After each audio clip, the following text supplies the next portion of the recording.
What's up, everyone? Welcome back to another review, and this time we're taking a look at Jason Goes to Hell: The Final Friday, the first movie to be produced by New Line Cinema after Sean Cunningham bought the rights to the Jason character from Paramount Pictures.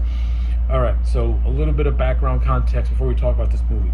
Sean Cunningham came back to the Friday the 13th franchise with the intent to do the crossover film between Freddy vs. Jason. Now, of course, one thing led to another. He was able to buy the rights to the Jason character from Paramount Pictures, but Paramount Pictures still retained the rights to the title of Friday the 13th.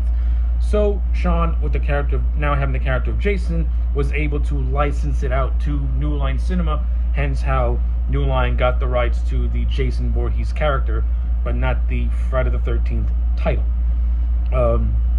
If that sounds convoluted, well, when it comes to the legalities of Friday the 13th, from then and even to now with Victor Miller and Sean Cunningham, the rights to this franchise have always been weird, have always been convoluted, have always been hard to explain and even understand. But we're not here to talk about legalities. We're here to talk about the 9th installment into the Friday the 13th franchise. And yes, even though it's not a Friday the 13th movie in name, it's a Friday the 13th movie in spirit. So, let's talk about Jason Goes to Hell. Alright, I'm just going to say this. I don't like Jason Goes to Hell. I've never liked Jason Goes to Hell. Yes, I've seen this movie multiple times because even though I don't like this movie, it does have things that I do like. I think Jason Goes to Hell has got really good elements. I think it has a decent creative ideas, but the problem is that it has Jason in the movie. To me, this movie is like Halloween 3, in which if you take out the elements of the franchise, then yeah, by itself it's a decent little cult horror movie. But because it's attached to a franchise, it's going to forever have that taint. It's going to forever have that stink, because it tries to go against what it's connected to, and it just doesn't work. Like, to me, Jason Goes to Hell just does not work from execution. But as I said, it's got some decent elements to it that I do like, and I want to get the positives out of the way before I do the negatives. Now, of course, when I talk about my positives, the negatives do weave in. So, without further ado, let's get started. So, things that I do like. Number one, the cast of this movie is solid. I don't think all of the characters from a writing standpoint are really well thought out. I think there are some who are very cool, but they're left too ambiguous. Creighton Duke being the main one. I'm gonna get it out of the way. Steven Williams, who plays Creighton Duke, he is the star of this movie, and this movie's biggest fumble is not making him the lead of this movie, because the character of Creighton Duke has got a lot of intrigue to me. He's very interesting. He's a bounty hunter. And the movie makes hints that he and Jason have come across in the past.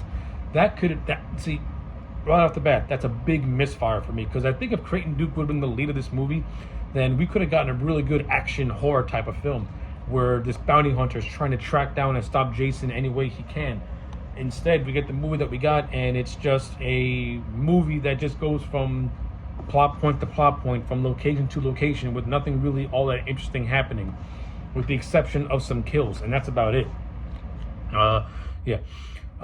Making Creighton Duke more of a background character and not a full-fledged main character is a big strike. Steven Williams is awesome. I love the scenes that he's in. I think my favorite scene is the one with him and Steven in the jail cell, and he breaks Steven's fingers as a way of payment, so that way Steven can get the information that he needs about Jason and the rules of this movie, which are extremely convoluted. That's a great scene. The first scene we see of Creighton Duke, when he's talking to Stephen Culp's character of Steven. I don't remember who his name is in the movie. I forgot.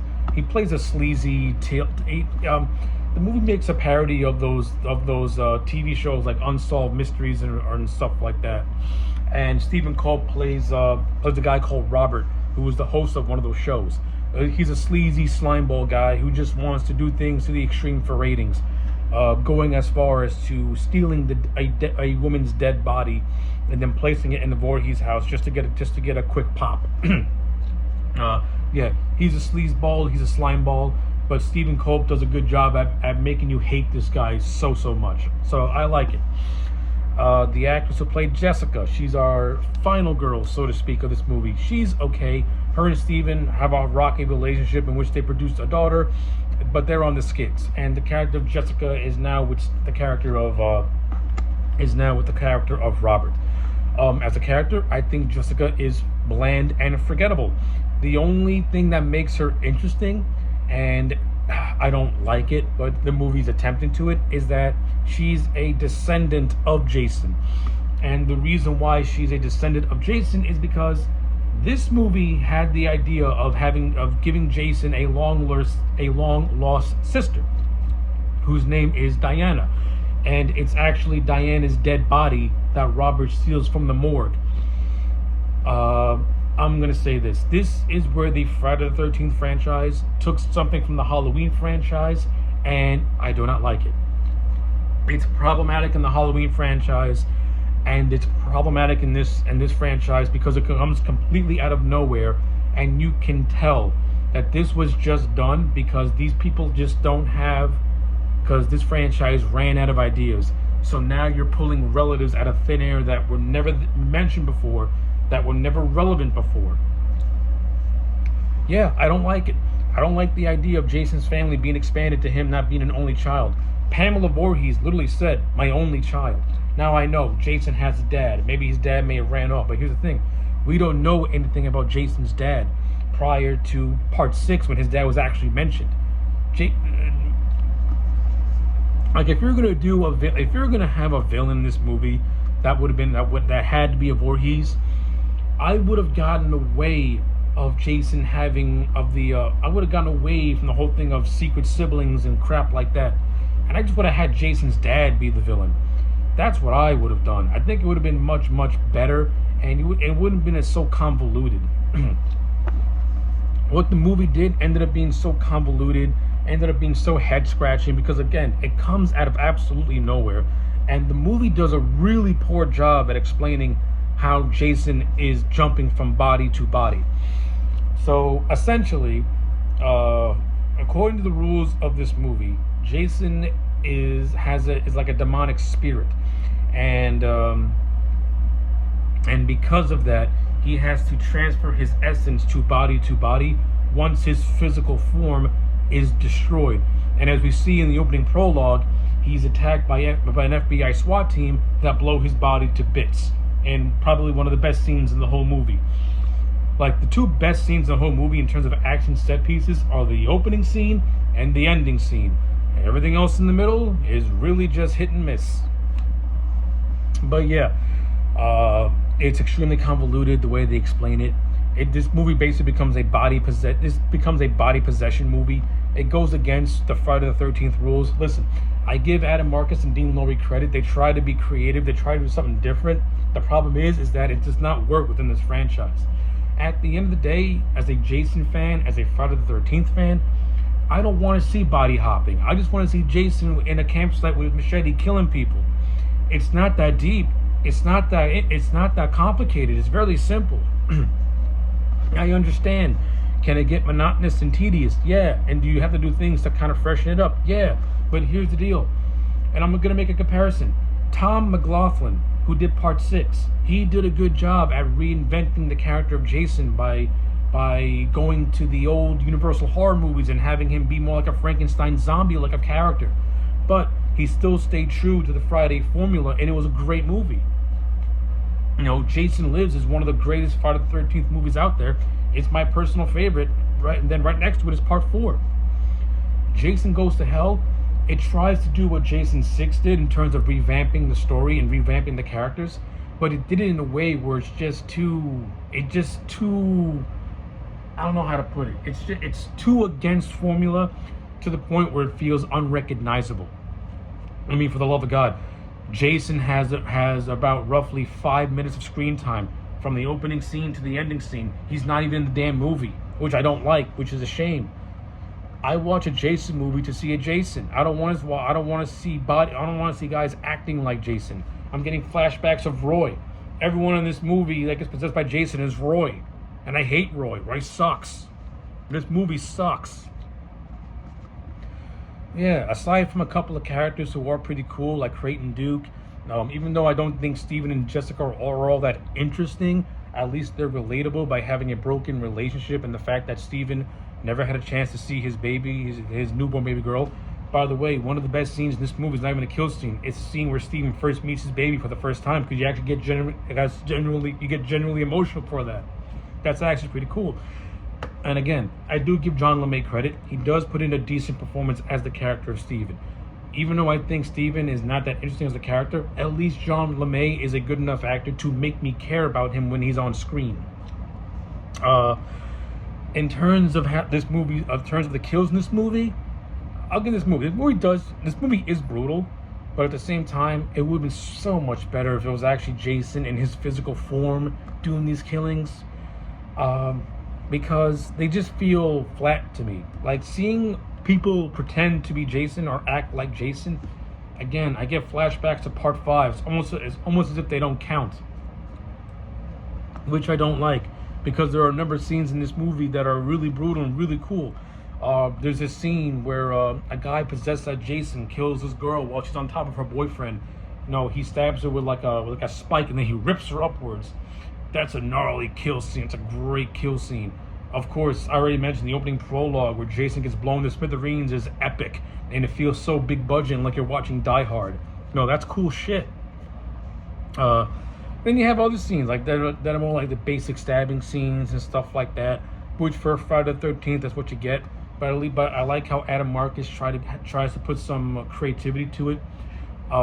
These special effects by KMB are absolutely gnarly. There's this one scene where a guy transferred his essence to another character, and his entire body starts to melt away, and it's so gnarly.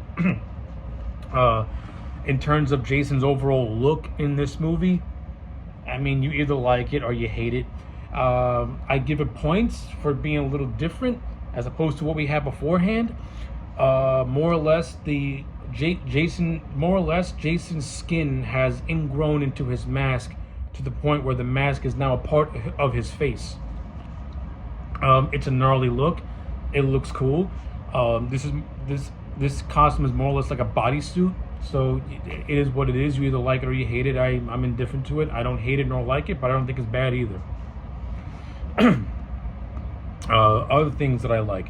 I ain't gonna lie. I'll be lying if I said I don't like the Kane Hodder cameo where he's playing like a cop, and then you get a scene of him dead. Jason kills Jason, which is fucking cool. And again, just seeing Kane Hodder out of costume is great. And another thing that I do like, again, I do like the ending where Jason. Okay, before I explain the ending, let's go back to this movie's convoluted rules. So, in order for Jason to be whole again, he has to be reborn through a Voorhees. So, only through a Voorhees was he born, only through a Voorhees shall he be reborn, and only by a Voorhees shall he be dead. Yeah, I fucking can't stand this movie's rules. They suck. It's too Halloween-y. I don't like it. But when you get to the third act of the Voorhees house, Jason's demon baby slug thing goes up the taint of his sister, and he's reborn again.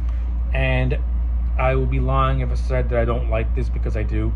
This is one of the few instances in that Friday the 13th movie where Jason's not trying to kill Steven. I mean, he is trying to kill him, but Jason more or less is spending more time beating the crap out of Steven by throwing him around and pretty much just kicking his ass. I mean, it's cool to see. And as usual, Kane Hodder, when he's on screen as Jason, he's always great. Kane Hodder will never be a bad Jason. He is Jason. He's awesome. In the 5 minutes of screen time that he gets to have as the character, he milks every single one of those seconds and minutes. And again, that just shows you how dedicated this man truly was to the role. And it shows on screen. It shows on screen. I love Kane Hodder's Jason. He's amazing. So the ending I like. Things I don't like: the homoerotic shaving scene. Why is this in this movie?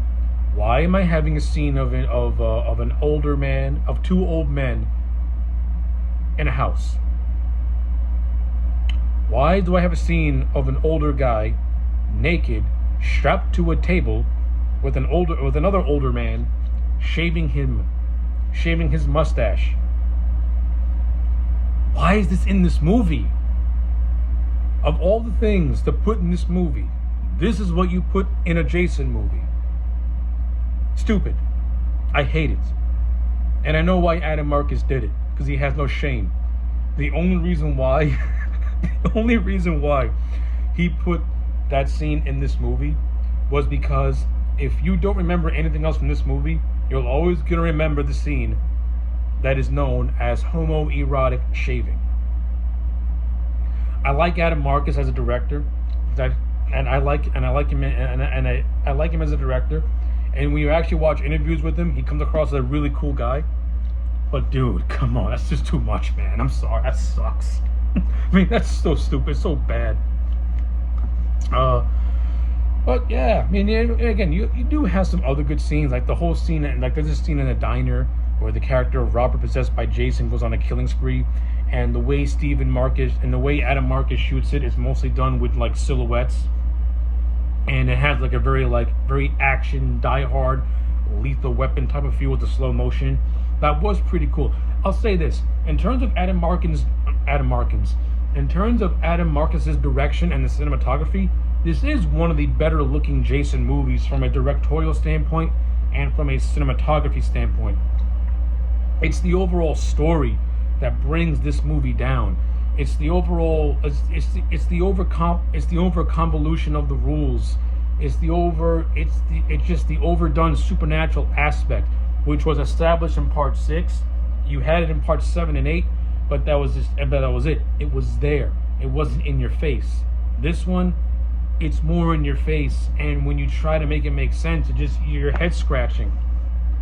I understand that this movie, as a gag, has the Necronomicon in the Voorhees house, but again, that's just it's very, very vaguely loose connective tissue that it's almost cheating if you even consider Jason being a resurrected deadite. Like I don't acknowledge that. Again, that's just there as a sight gag. Is it cool to see it? Yeah. But is it a sight gag? Yeah. Does it raise a lot of questions? Yeah. Does the movie flat out confirm that it was ever used? Not really. It's just there as an Easter egg for fans of horror movies. Oh man. What else do I have to say about this movie? I mean, you have a scene of Robert Jason attacking a police station, which is kind of cool. It goes on a nice little rampage, which then leads to the diner, then leads to the climax of the Voorhees house, which is the best. Like the last 10 minutes of this movie is the best part of this movie.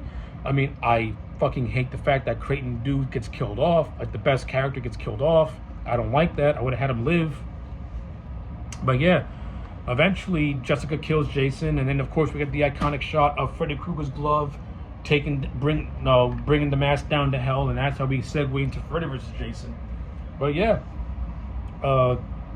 that's really all I got to say about Jason Goes to Hell, The Final Friday. Again, I still don't like this movie, but I will say this. I like Jason Goes to Hell more than I like Jason Takes Manhattan, because Jason Takes Manhattan is just a boring movie to watch. At least Jason Goes to Hell has some energy to it. It at least has characters that I can latch onto and that I like. Even though I don't think Steven and Jessica are interesting, they're at least likable. Creighton Duke at least comes across as a cool badass with a cool story as a bounty hunter that has a connection to Jason that is never really explored, which is a big strike against this movie. I tell you, if this movie had Creighton Duke more as the lead, and the movie was written more around him and his personal vendetta against Jason, I think this could have been one of the better Jason movies to be put out there. Instead, we got what we got, and I don't care for it. So, when all is said and done, Jason Goes to Hell for me is a solid 4 out of 10. It's the same grade as Takes Manhattan, though I probably will watch Goes to Hell before I watch Takes Manhattan, only because Goes to Hell has got more going for it than Jason Takes Manhattan does, and that's not saying very much. So yeah, those are my thoughts on Jason Goes to Hell. Let me know yours in the comment sections down below. like the video and subscribe, and I'll check you back next time for more.